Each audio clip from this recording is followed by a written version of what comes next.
јубилејна не се одбележа победата на нацизмот и фашизмот, туку се подкрепи нацизмот и фашизмот во лицето на Европската Унија и сите оние држави кои се членки на таа Европска Унија, па како и на НАТО. Кога спомнав за Украина, дека Бандера, Степан Бандера беше најблискиот соработник на Адолф Хитлер и дека во војната во Украина 2022 година започна заради нацистичката определба на Украина предводена од Зелениот и кој пуште околу 2-3 батальони со име Азов, нацисти, во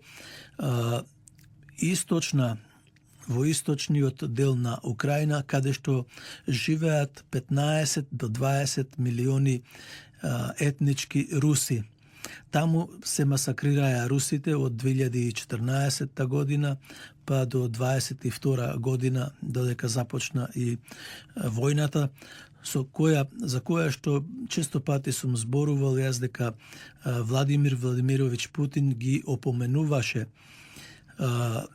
европските лидери, а исто така и украинските председатели кои беа глуви на тоа до 24 февруари 2022 година, кога започна специјалната војна. Но не сакам да избегам од онаа поента што сакам да ја кажам тука и за Македонија. Каде оди Македонија?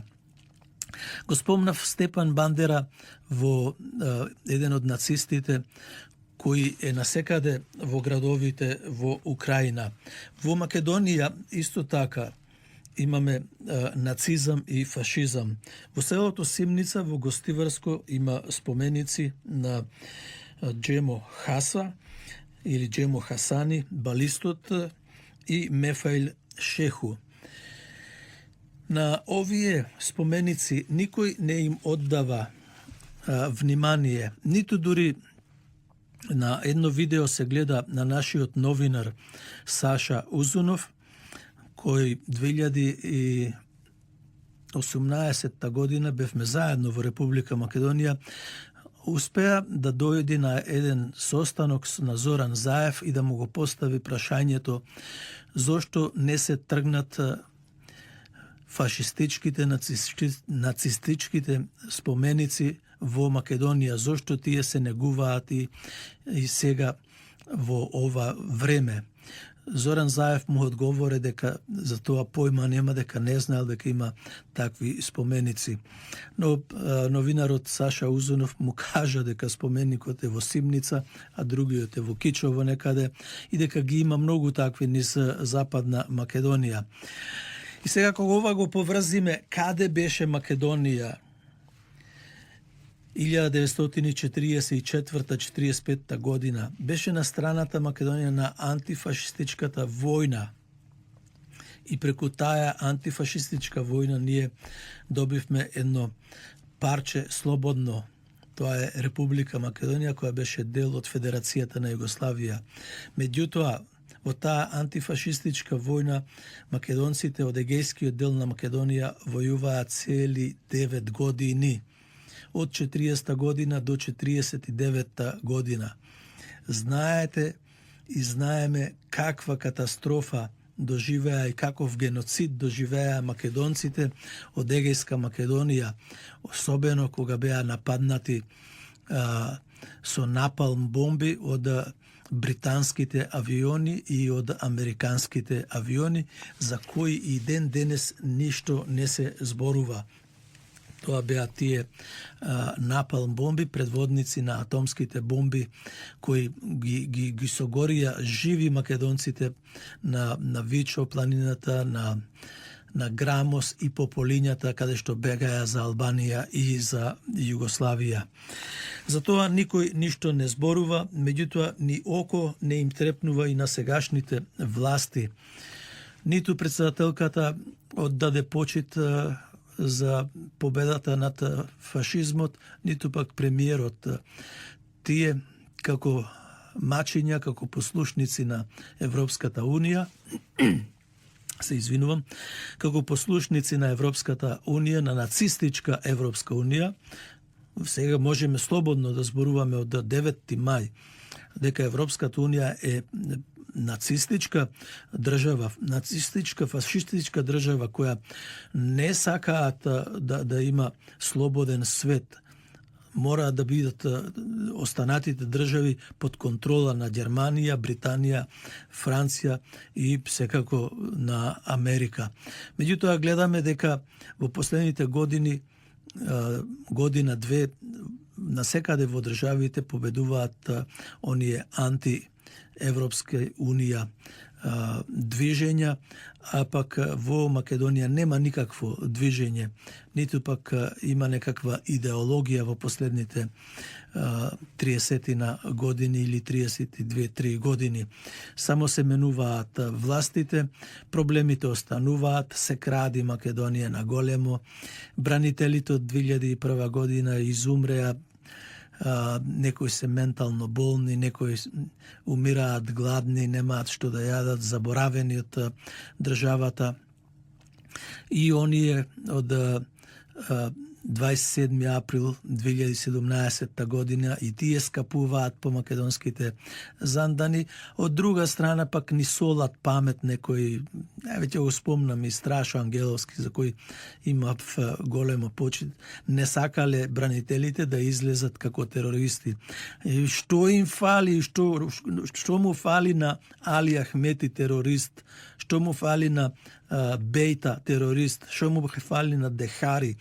Дехари е градоначалник на Кичево, Бејта градоначалник на Гостивар, министер беше. Али Ахмети е цар или султан во Македонија. Па председателот на собранието Талјат Џафери и ред други, да не ги редам. Што им фали на нив што се дома, што си дојдоа дома и сега го носат на гработ, носат терористи, носат ветер во магла. Тие си ги исполнаа нивните задачи и она што сакаат да го направат, ги продолжија заветите на Мефаил и на Джемо Хаса. Таква е Македонија во овој момент, во овие денови.